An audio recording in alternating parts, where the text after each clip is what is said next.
শোন বাবা ভ্যাবলা, তোর শ্বশুরের শরীর খারাপ। আগে গিয়ে জিজ্ঞাসা করবি শরীরটা কেমন আছে। যদি ভালো বলে তাহলে বলবি এটাই আমাদের কাম্য। আর জিজ্ঞাসা করবি কি ওষুধ নিচ্ছে। আচ্ছা মা, ঠিক আছে। ওষুধের নাম বললে বলবি খুব ভালো ওষুধ, তাড়াতাড়ি ঠিক হয়ে যাবে। আচ্ছা মা। ডাক্তারের নাম জিজ্ঞাসা করবি আর বলবি ওই ডাক্তার খুব ভালো, তুমি তাড়াতাড়ি সুস্থ হয়ে যাবে। আর সব সময় হাসি খুশি থাকার চেষ্টা করবি। ঠিক আছে মা, আসছি। আচ্ছা, সাবধানে যা।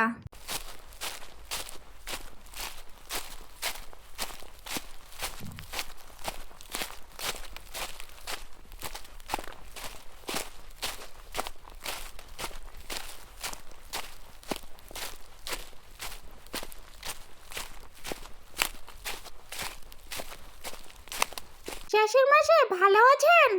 আর বাঁচার ইচ্ছা নাই বাবা, এখন মরে গেলেই ভালো। এটাই তো আমাদের কাম্য। তা কি ওষুধ নিচ্ছেন? ঘোড়ার ডিম, বাহ, খুব ভালো ওষুধ।